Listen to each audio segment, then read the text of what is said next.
جی میں ہوں فیل ملک اور آپ دیکھ رہے ہیں سرکار۔ ہواؤں میں ایک جو ہے وہ بات گھوم رہی ہے کہ آرمی چیف نے کہا ہے کہ وہ ریزائن کر دیں گے یا وہ ریزائن کرنے کو تیار ہے۔ یہ شگوفہ جو ہے وہ ہمارے رؤف کلاسرا صاحب نے ہمیں بتایا ہے کہ اسلام آباد میں ایک گیدرنگ تھی جس میں کافی کچھ ڈپلومیٹس تھے، کچھ ریٹائرڈ فوجی افسران تھے، کچھ جو ہے وہ میڈیا کے لوگ تھے جن کو بریفنگ کے لیے بلایا گیا تھا اباؤٹ افغانستان۔ تو وہاں پر گفتگو کے درمیان جب کوسچن آنسر ہوا تو آرمی چیف نے یہ آفر کی کہ وہ ریزائن کرنے کو تیار ہے اگر یہ ثابت ہو جائے کہ جیو کے اینکر حامد میر کا پروگرام اور ان کا کالم انہوں نے خود یا ان کے ادارے نے یا ان کے کسی ماتحت نے بند کرایا۔ یہ خبر جو ہے وہ ہمارے رؤف کلاسرا صاحب نے، جیسے میں نے آپ سے کہا، انہوں نے یہ شیئر کی ہے۔ ساتھ میں انہوں نے کئی ایک باتیں ایسی بھی بتائی ہیں جو کہ آئی برو، ہماری جو آئی ہے، یہ ایسے کر کے ہم دیکھتے ہیں نا، تو وہ آئی برو کو ریز کرنے والی۔ اس میں جب یہ کہا گیا جنرل باجوہ صاحب کی طرف سے کہ انہوں نے ایسا کچھ نہیں کیا، تو وہاں پر ایک ریٹائرڈ جرنل ہیں جو کہ اکثر ٹی وی کے پروگراموں میں نظر آتے ہیں، اعجاز اوان صاحب، وہ کھڑے ہوئے اور انہوں نے کہا جناب کہ اس اینکر نے حامد میر نے تو بہت ساری باتیں کی اور آپ نے کچھ بھی نہیں کیا، ہمیں تو اس پر بڑی تشویش ہے۔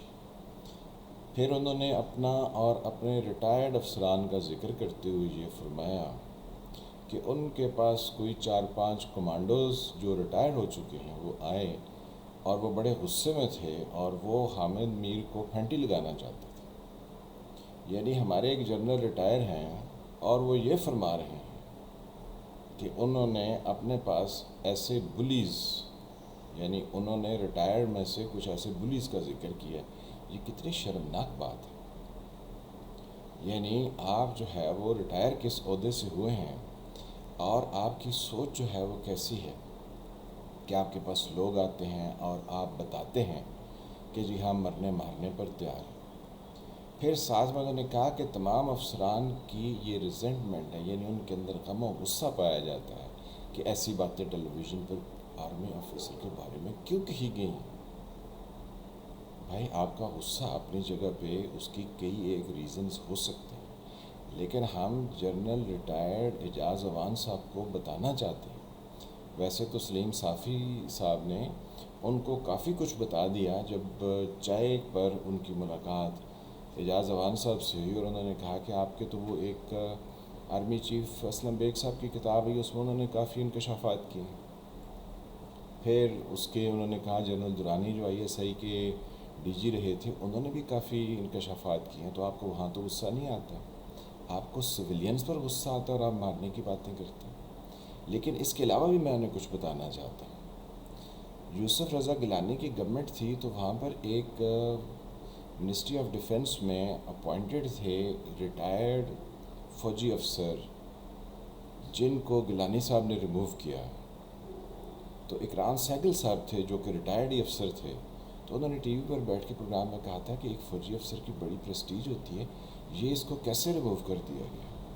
تو اس وقت بھی آوازیں اٹھی تھیں اور آج بھی یہ آوازیں اٹھیں گی کہ جنرل اعجاز اوان صاحب نے یہ کیسے سوچ لیا کہ جب ایک وزیر اعظم کو ریموو کیا جاتا ہے اور پھر ایک فوجی افسر آ کے بیٹھ کے وہاں پر کہتا ہے کہ جی میں نے قوم کے وسیع تر مفاد میں ماشاء اللہ لگا دیا گیا۔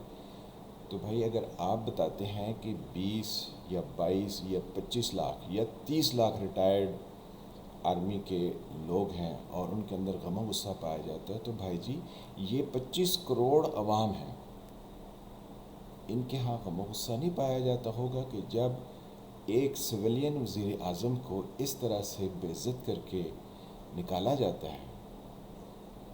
تو بھائی یہ بہت زیادہ آپ کی ریزنٹمنٹ اپنی جگہ پر اس کی لاکھ ریزنز ہوں گی، لیکن یہاں پر کروڑ ہاں ریزنز ہیں کیونکہ عوام کروڑوں میں ہے۔ تو ہم جس طرف بڑھ رہے ہیں اور جو اعجاز صاحب نے گفتگو فرمائی ہے کہ ان کے پاس وہ کمانڈو ہے وہ مارنے کے لیے تیار ہیں، آپ انارکی پھیلانا چاہتے ہیں جناب۔ عوام کے ایک وزیر اعظم کو گولی مار دی گئی، یعنی لیاقت علی خان صاحب. پھر ذوالفقار علی بھٹو کو تختہ دار پر لٹکا دیا گیا. پھر جنیجو صاحب کو بہت برے طریقے سے ہٹایا گیا، جو کہ 85 کی غیر جماعتی انتخابات کی صورت میں وزیر اعظم بنے تھے، جب آپ کے جنرل ضیاء صاحب جو ہیں وہ اس ملک کے صدر تھے اور ان کے پاس 58(2)B تھا. پھر پاکستان کی ایک اور وزیر اعظم کو گولی مار دی گئی، محترمہ بے نظیر بھٹو. ذوالفقار علی بھٹو کو جو ہے وہ تختہ دار پر لٹکا دیا گیا. نواز شریف آپ کا لایا ہوا تھا، اس کو ملک بدر کر دیا گیا. پھر وزیر اعظم کو کس طریقے سے، یعنی جوڈیشل انجینئرنگ کر کے یسر رضا گیلانی کو ہٹایا گیا، پھر نواز شریف کو ہٹایا گیا. تو عوام چاہے وہ ایک کو سپورٹ کرتے ہوں چاہے وہ دوسرے کو سپورٹ کرتے ہوں، لیکن ریزنٹمنٹ عوام میں بھی بہت زیادہ پائی جاتی ہے. آپ جو ہے وہ کسی پروگرام میں کسی جگہ پہ جنرل اعجاز اعوان صاحب، آپ جو ہے وہ اپنے ان الفاظ کی تردید فرما دیں. ملک کے اندر آپ جو ہے وہ خانہ جنگی کی سی صورتحال مت پیدا کریں. یہاں پر لوگوں کے پاس جابز نہیں ہیں، یہاں پر لوگوں کی زندگی بہت مشکل ہے. آپ اس طرح کی گفتگو کریں گے تو آپ جو ہے وہ شعلوں کو بھڑکائیں گے.